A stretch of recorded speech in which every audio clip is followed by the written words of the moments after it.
Hello friends, आप सभी का स्वागत है यूट्यूब चैनल विजेता कुल में। तो साथियों, इस वीडियो में हम एडुटेरिया के बिहार एसएससी सीजीएल के लिए एएसओ पोस्ट के लिए देखिए एक महत्वपूर्ण अपडेटेड सेट निकाला गया है। तो इसका पहला सेट हम ऑलरेडी कंप्लीट कर चुके हैं। आज इसका सेकेंड सेट होने वाला है। तो फ्रेंड्स, आप लोग चैनल पर नए हैं तो फटाफट आप लोग चैनल को सब्सक्राइब करके बेल आइकन की घंटी प्रेस कर लीजिएगा, क्योंकि यहाँ पर बहुत ही अपडेटेड प्रैक्टिस सेट आप सभी के लिए लाया जाता है विभिन्न एग्जाम्स के लिए। तो यहाँ पर देखिए, चतुर्थ स्नातक स्तरीय संयुक्त प्रारंभिक परीक्षा 2026 के लिए CGL 4 का वॉल्यूम 2 यहाँ पर आ चुका है, जिसमें टोटल 15 प्रैक्टिस सेट दिया है। तो आज इसका दूसरा प्रैक्टिस सेट डिस्कस करेंगे। प्लेलिस्ट बना हुआ है, आप लोग देख सकते हैं इसके प्लेलिस्ट में जाके। और फ्रेंड्स, इसका PDF आप सभी चाहते हैं तो PDF आप सभी को टेलीग्राम चैनल पर दिया जाता है। लिंक आपको वीडियो के डिस्क्रिप्शन में मिल जाएगा। टेलीग्राम चैनल आप लोग ज्वाइन कर लीजिए PDF के लिए। तो चलिए आज सेट नंबर 2 शुरू करते हैं। और देखिए, आज के इस सेट में आप लोग कितना सही कर पा रहे हैं, लास्ट में अपना स्कोर ज़रूर कमेंट करिए। तो चलिए शुरू करते हैं। तो पहला सवाल यहाँ पर दिया है, निम्नलिखित का मिलान करिए और नीचे दिए गए विकल्प का चयन करिए कौन सा सही है। तो सबसे पहले विनय पिटक लिखा है। तो विनय पिटक में फ्रेंड्स जो होता है, अनुशासन के नियम इसमें दिए गए हैं। इसके बाद सुत पिटक है। तो सुत पिटक का संबंध जो होता है बुद्ध के उपदेश के संग्रह से होता है। इसके बाद 3 नंबर का जो होगा फ्रेंड्स, अभिधम्म पिटक जो है, इसका संबंध जो होता है बौद्ध का दर्शन से होता है। 3 का C होगा। और 4 में जो आपका महावंश और दीपवंश लिखा है, इसका संबंध D से होगा, श्रीलंका के बारे में जानकारी। और जातक का संबंध जो है बुद्ध के जन्म से है। तो कुल मिलाकर इस सवाल का ऑप्शन नंबर D करना होगा, जो इस सवाल का राइट आंसर होगा। ठीक है, चलिए अगला क्वेश्चन जो है 2 नंबर सवाल से आंसर करना है। तो क्वेश्चन नंबर 2 में लिखा गया है, कौटिल्य की पुस्तक अर्थशास्त्र किस विषय पर आधारित है। तो इसका राइट आंसर B करना होगा। जो कौटिल्य का अर्थशास्त्र है वो शासन कला के सिद्धांत और अभ्यास पर क्या है, आधारित है। ठीक है, क्वेश्चन नेक्स्ट है 3 नंबर। लिखा है, वैदिक और उत्तर वैदिक अवस्था में ग्रंथों के रचना काल के संदर्भ में कथन पर विचार करिए। तो पहला कथन है कि ऋग्वेद की रचना 1000 से 500 के पश्चिमोत्तर भारत में हुई थी। तो पहला कथन यहाँ पर गलत है, क्योंकि फ्रेंड्स ऋग्वैदिक काल का टाइम पीरियड जो होता है वो 1500 ईसा पूर्व से 1000 ईसा पूर्व तक होता है। तो पहला कथन गलत है। दूसरा, उत्तर वैदिक ग्रंथ की रचना 1500 से 1000 ईसा पूर्व के उत्तरी गंगा मैदान में हुई थी। यहाँ भी इसका गलत होगा, क्योंकि यहाँ पर इसका काल होता है 1000 से 600 BC। तो इसमें ना तो पहला कथन सही है ना तो दूसरा कथन सही है। इस सवाल का राइट आंसर B करना होगा, सॉरी ऑप्शन D करना होगा, ना तो 1 ना तो 2। 3 का राइट आंसर D हो जाएगा, ना तो 1 ना ही 2 इसका राइट आंसर होगा। ठीक है, चलिए अगला सवाल। तो नेक्स्ट क्वेश्चन 4 है। लिखा है, राजधानी को दिल्ली से दौलताबाद में स्थानांतरित करने के पीछे मोहम्मद बिन तुगलक का निम्न में से कौन सा उद्देश्य था। पहला ऑप्शन है, दौलताबाद में स्थानांतरण से दक्कन एवं गुजरात पर नियंत्रण स्थापित करने का मौका मिलता। तो पहला कथन बिल्कुल सही है। दूसरा है कि इससे पश्चिमी एवं दक्षिणी पत्तनों तक पहुंच उपलब्ध होती। तो दूसरा कथन भी सही है। तीसरा, यह उत्तर पश्चिमी सीमा के सीधे मंगोल आक्रमण से संरक्षण देता। तीसरा कथन भी सही है, यानी सब का सब राइट आंसर इसमें होगा ऑप्शन नंबर D करने पर। इसके बाद अगला सवाल 5 नंबर क्वेश्चन है। लिखा, मनसबदारी व्यवस्था के संदर्भ में कौन सा कथन सही है। ठीक है, पहला कथन है कि मनसबदारी व्यवस्था राज्य के कुलीन वर्ग से संबंधित थी, जिसे अकबर ने प्रारंभ किया था। ये बात बिल्कुल सही है। पहला कथन यहाँ पर बिल्कुल ही सही होता है। जबकि दूसरा है कि मनसबदारी का पद पैतृक था, ये बिल्कुल गलत लिखा गया है। मनसबदारी जो है ये पैतृक नहीं था। ठीक है, तो इसलिए केवल पहला कथन सही है, तो ऑप्शन नंबर ए हो जाएगा राइट आंसर। अगला क्वेश्चन आप सभी का 6 नंबर सवाल दिया गया है। तो क्वेश्चन नंबर 6 में है, सभी भक्ति संतों के मध्य एक समान विशेषता थी कि उन्होंने, तो एक समान विशेषता थी इसलिए क्योंकि उन्होंने अपनी वाणी को उसी भाषा में लिखे जिसे अपने भक्त समझते थे। तो ऑप्शन ए हो जाएगा राइट आंसर। क्वेश्चन 7 में है, खिलजी वंश का प्रथम शासक कौन था? खिलजी वंश के प्रथम शासक जलालुद्दीन खिलजी, इसका क्या होता है राइट आंसर। और खिलजी वंश की राजधानी पूछा जाता है, तो इसकी राजधानी जो था वो किलोखरी था। खिलजी वंश की राजधानी कहाँ थी? तो किलोखरी था। ठीक है, हालांकि जलालुद्दीन खिलजी की जो हत्या है, जलालुद्दीन खिलजी की हत्या 1296 ईस्वी में उसके भतीजे अलाउद्दीन खिलजी के द्वारा कर दिया जाता है। नेक्स्ट क्वेश्चन 8 नंबर सवाल होगा और यहाँ पर कूट भाषा में आपका आंसर करना है। लिखा है, शाह आलम द्वितीय के बारे में निम्नलिखित में से कौन सा कथन सही है? पहला कथन है कि ब्रिटिश से लड़ाई करने के लिए वह बंगाल के मीर जाफर के साथ मिल गया था, तो नहीं, पहला कथन गलत है। शाह आलम द्वितीय जो था ये मीर कासिम की सेना में मीर कासिम के साथ शामिल हुआ था, मीर जाफर के साथ नहीं। दूसरा है, ब्रिटिश लड़ाई करने के लिए वह बंगाल के मीर कासिम तथा अवध के शुजा उदौला के साथ मिल गया था।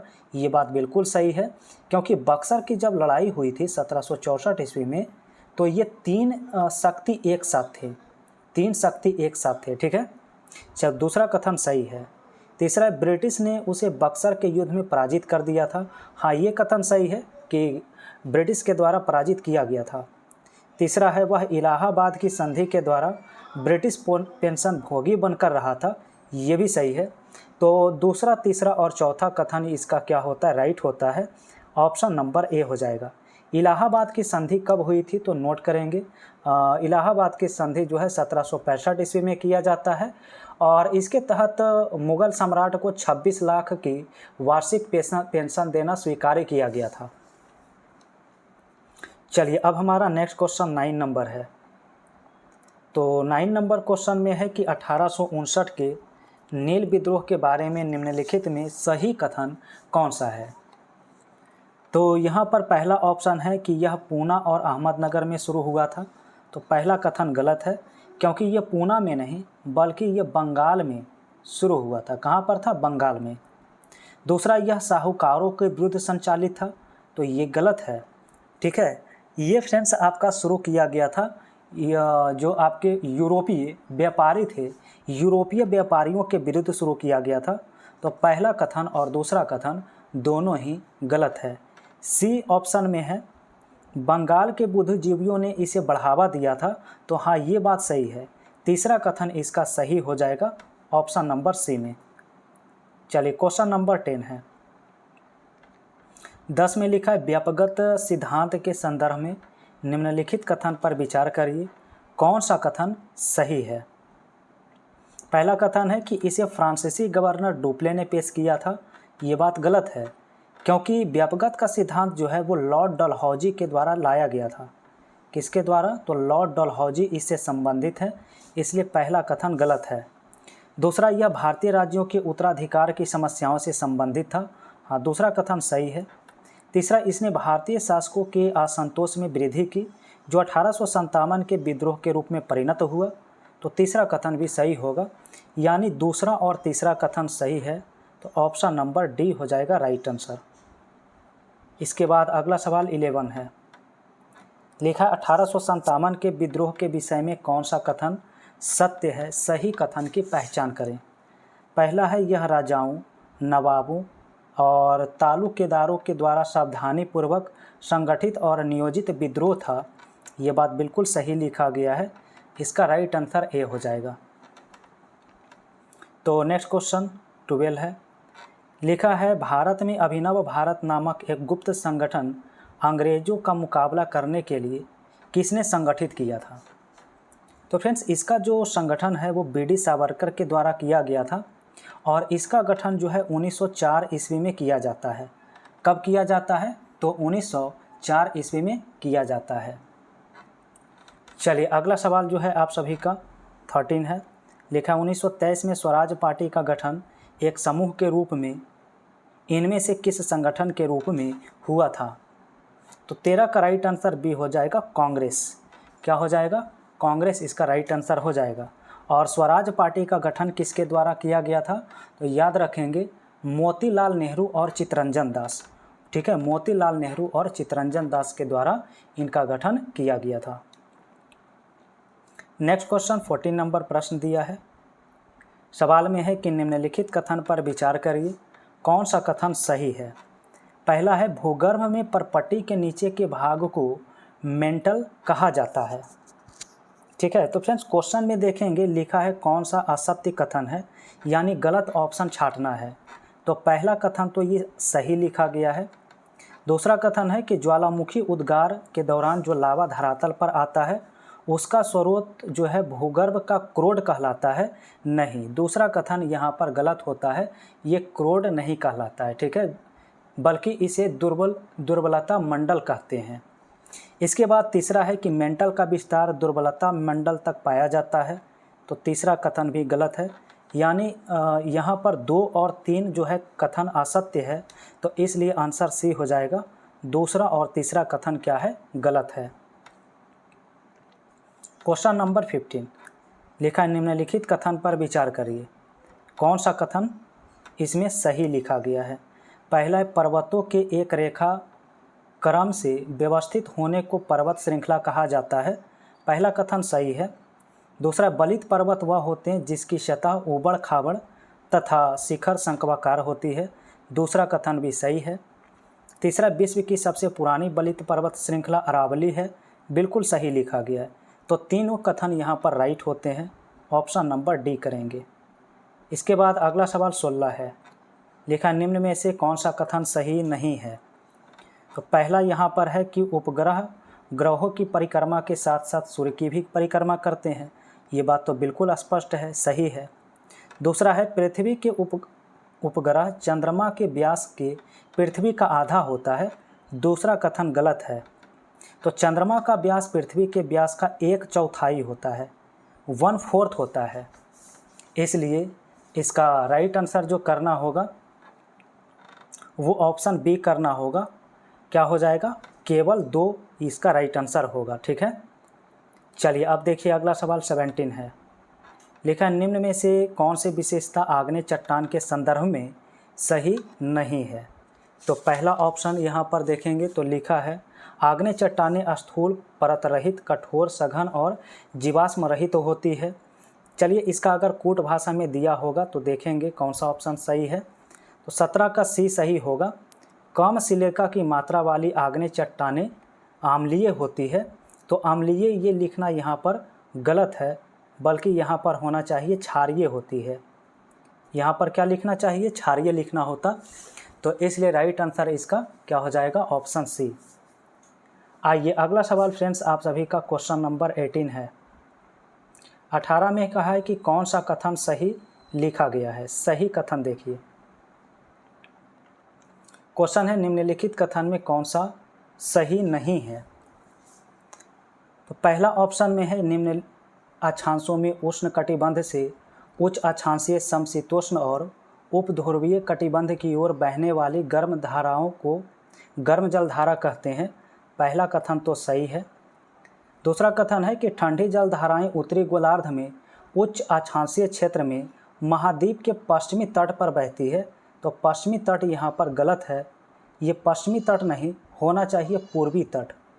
तो दूसरा कथन गलत हो गया। तीसरा कथन है कि गर्म जलधाराएं उत्तरी गोलार्ध में उच्च अक्षांशीय क्षेत्र से महाद्वीप के पूर्वी तट पर बहती है। तो यहाँ पर होना चाहिए पश्चिमी तट पर। तो दूसरा और तीसरा कथन गलत है और गलत कथन ही चुनने के लिए कहा गया था। इसलिए केवल 2 और 3 राइट आंसर करना होगा ऑप्शन नंबर बी में। चलिए अब सवाल नेक्स्ट रहेगा क्वेश्चन नंबर 19। इसमें बताना है कि हिमालय पर्वत में पाई जाने वाली श्रेणियों को दक्षिण से उत्तर के क्रम में सजाएं, साउथ टू नॉर्थ। तो सबसे पहले इसमें आपका आएगा पीर पंजाल, पहले स्थान पर कौन आएगा?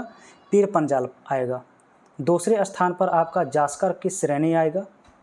तीसरे स्थान पर फ्रेंड्स लद्दाख की श्रेणी आएगा और सबसे लास्ट में काराकोरम की श्रेणी आ जाएगा। तो सवाल का राइट आंसर सी हो जाएगा।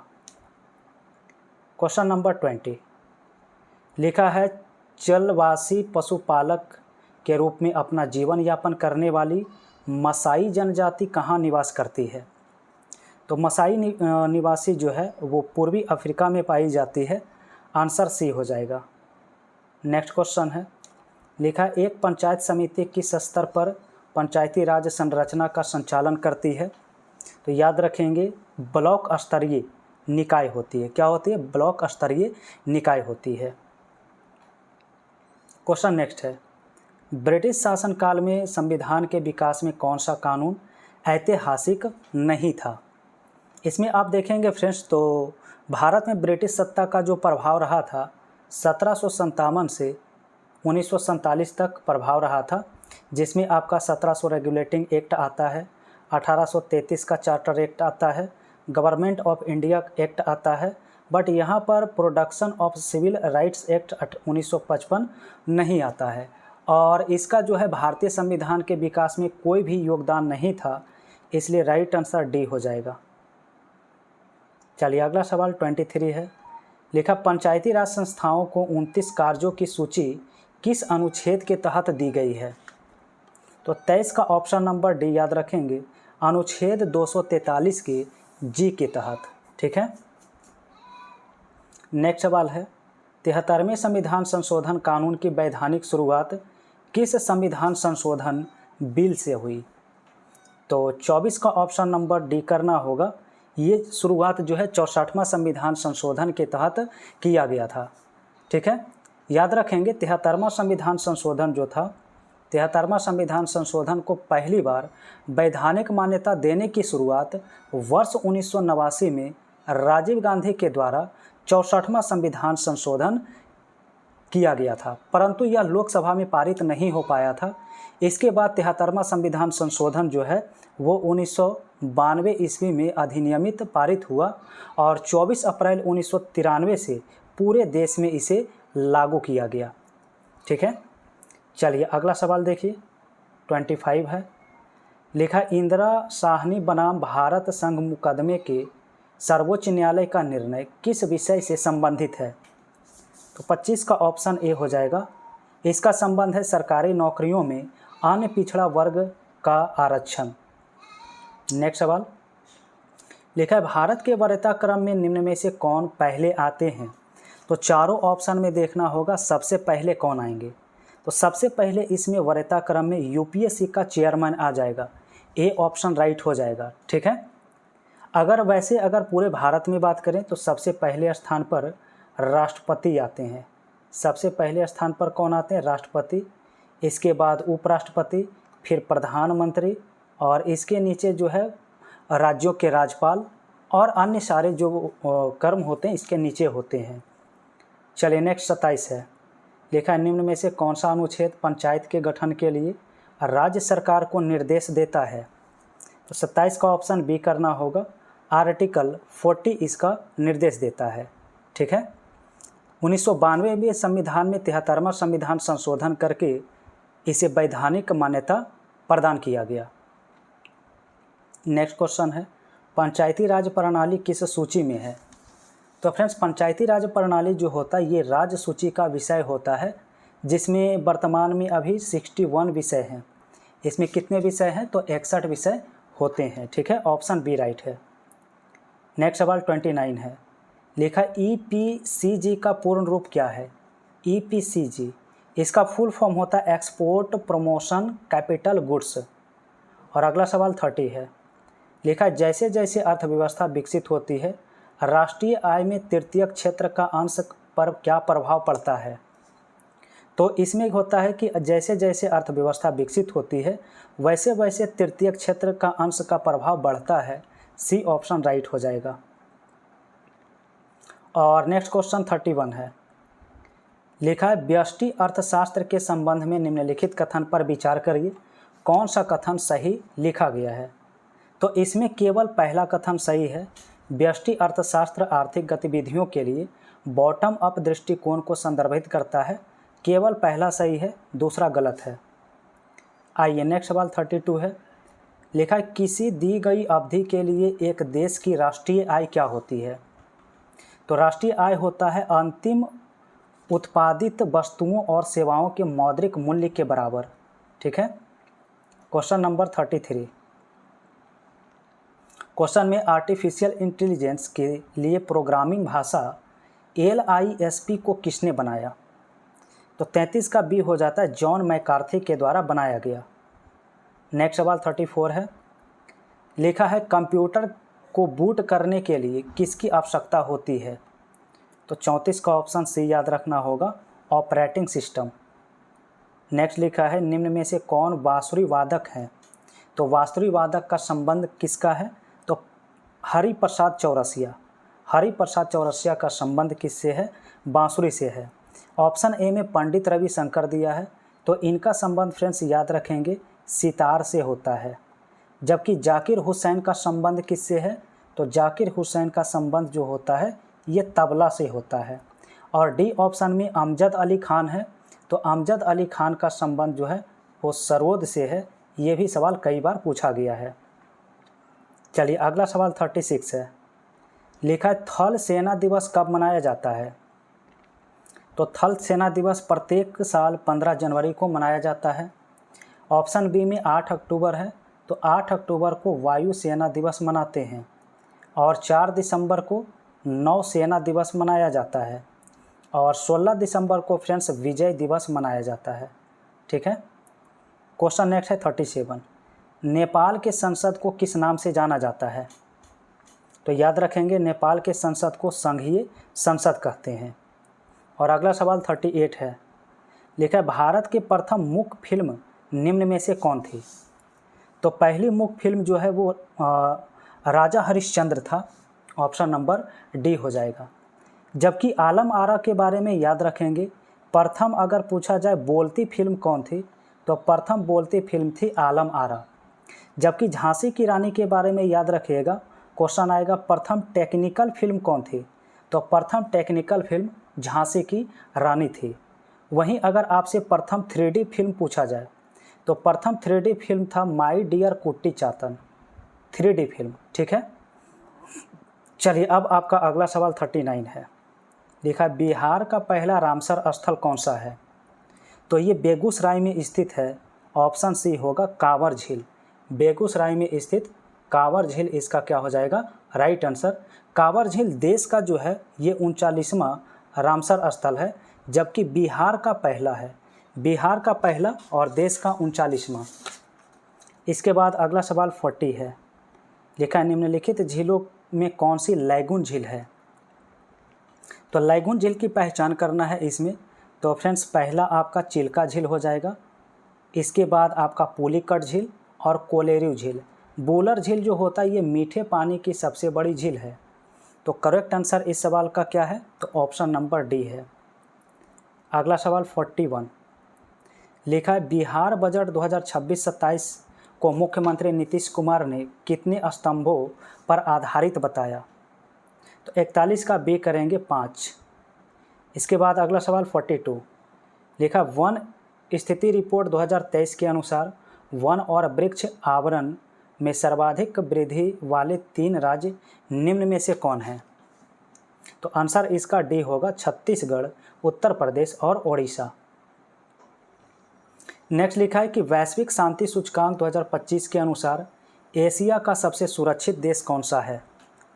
तो इनमें सबसे सुरक्षित देश बताया गया सिंगापुर को। सी ऑप्शन राइट होगा। नेक्स्ट सवाल 44 है। केंद्रीय गृह मंत्रालय ने केंद्रीय सशस्त्र पुलिस बलों के ग्रुप सी पदों के पूर्व अग्निवीरों के लिए आरक्षण को मौजूदा 10% से बढ़ाकर कितने % करने का निर्णय लिया है? तो आंसर डी होगा 50%। और अगला सवाल है स्क्वैश विश्व कप 2025 में भारत ने किस देश को हराकर अपना पहला खिताब जीता है? तो 45 का आंसर डी हो जाएगा हांगकांग। और नेक्स्ट क्वेश्चन 46 लिखा है। भारत अंतर्राष्ट्रीय विज्ञान महोत्सव 2025 का आयोजन कहाँ किया गया?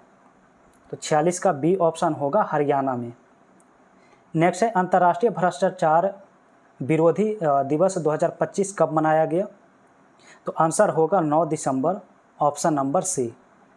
नेक्स्ट सवाल है 48, लिखा है प्रधानमंत्री धन धान्य कृषि योजना के अनुसार 29 राज्यों और केंद्र शासित प्रदेशों में से चयनित 100 आकांक्षी कृषि जिलों को किन प्रमुख कारकों पर चुना गया? तो इनमें से सभी, यानी कि कम उत्पादकता, मध्यम फसल सघनता, ऋण तक औसत पहुंच से कम, तो डी ऑप्शन राइट होगा।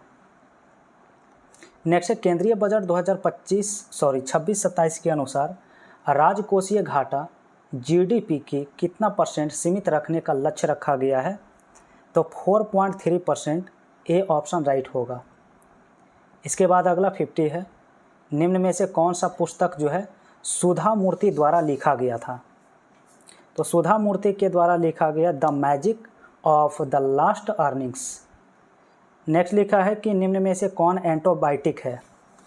तो पेनिसिलिन यहाँ पर राइट आंसर होगा। ठीक है, एंटीबायोटिक कौन सा है? तो पेनिसिलिन। और अगला सवाल देखिएगा, क्वेश्चन नंबर 52 है, लिखा है निम्न में से किस विटामिन को एग्रोकैल्सिफेरॉल कहा जाता है? एग्रोकैल्सिफेरॉल, तो ये आपका विटामिन D2 होता है, ऑप्शन नंबर डी।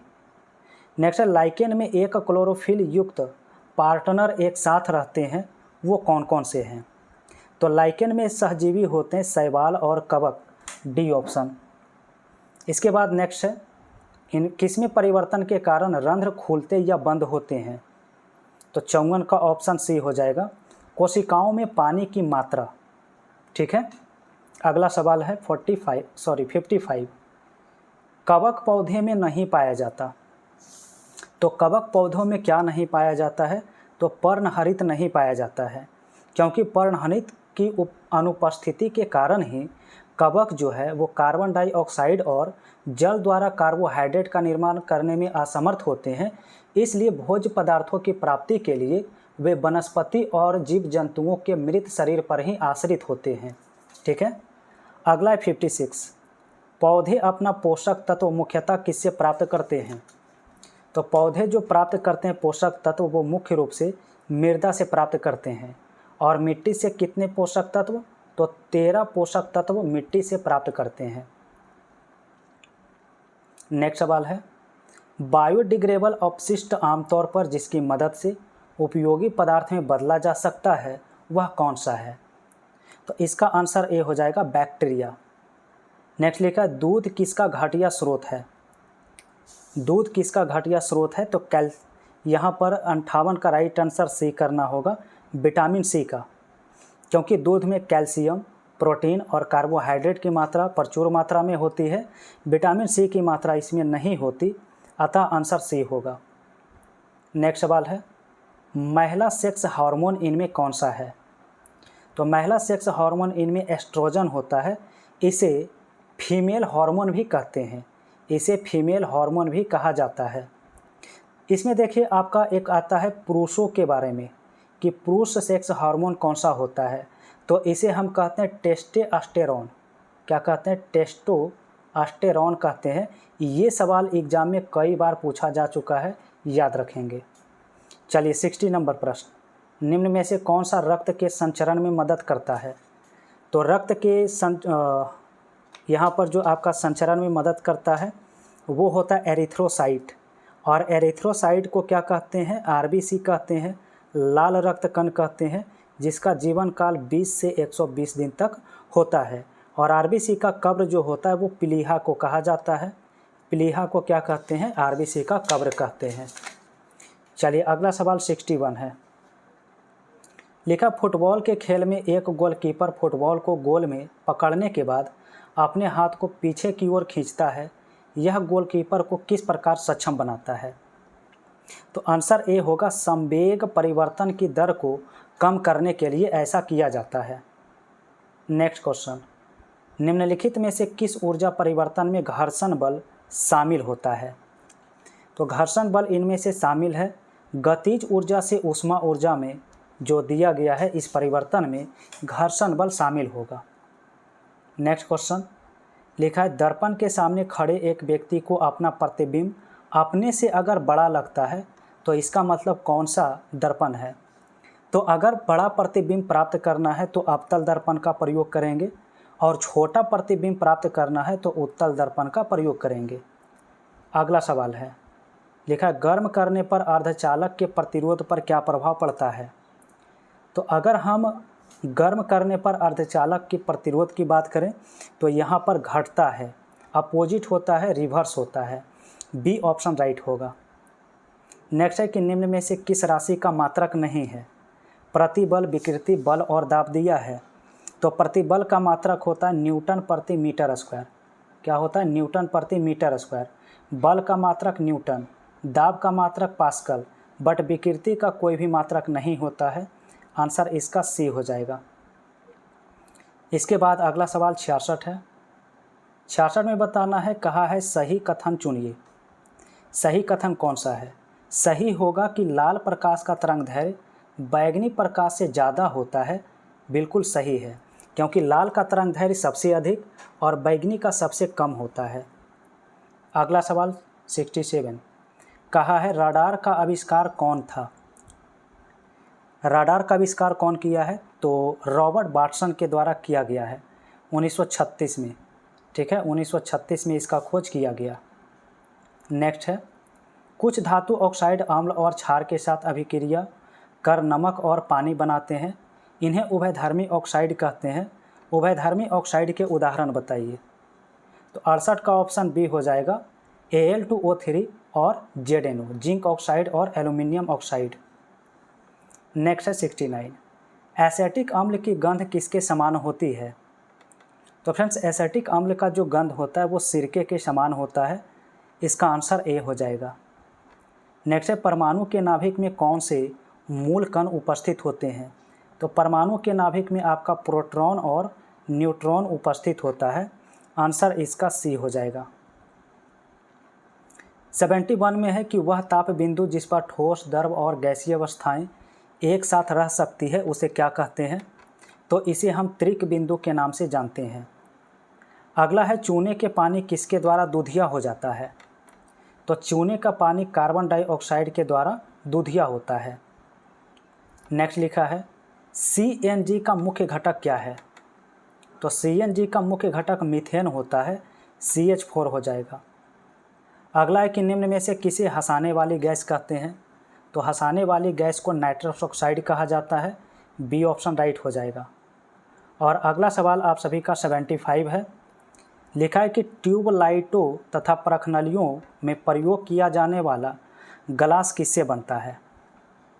तो 75 का राइट आंसर जो है ऑप्शन डी करना होगा। इनमें से सभी सिलिका भी होगा, कैल्शियम कार्बोनेट और सोडियम क्लोराइड, यानी ऑल इसका उत्तर हो जाएगा। तो फ्रेंड्स इस वीडियो में हमने टोटल जीके जीएस को कवर किया है। आप सब कमेंट करिए। इन सभी सेट का मैथ्स रीजनिंग भी आप सभी के लिए प्रतिदिन, अगर वीडियो आप सभी चाहते हैं कि इसका मैथ रीजनिंग भी प्रतिदिन आना चाहिए तो एक वीडियो हम मैथ्स रीजनिंग का भी आप सभी के लिए प्रोवाइड करेंगे। कमेंट में आप लोग ज़रूर बताइएगा इन सभी सेट का मैथ रीजनिंग, क्योंकि जीके जीएस के बाद फिर तो मैथ रीजनिंग हम आपको करवाने ही वाले हैं। बट अगर प्रतिदिन आप लोग 2 वीडियो चाहते हैं इसका, एक जीके जीएस और एक मैथ रीजनिंग का, तो आप लोग कमेंट में टाइप करिएगा। ठीक है फ्रेंड्स, आपका PDF जो है वो टेलीग्राम चैनल पर इसका दिया जाता है। ज्वाइन कर लीजिएगा, टेलीग्राम चैनल डिस्क्रिप्शन में मिल जाएगा। और ये वीडियो आप सभी को पसंद आया हो तो लाइक कर दीजिएगा, शेयर कर दीजिए। पहली बार जुड़े हैं तो चैनल को सब्सक्राइब करिए ताकि वीडियो का नोटिफिकेशन आप तक पहुंचता रहे।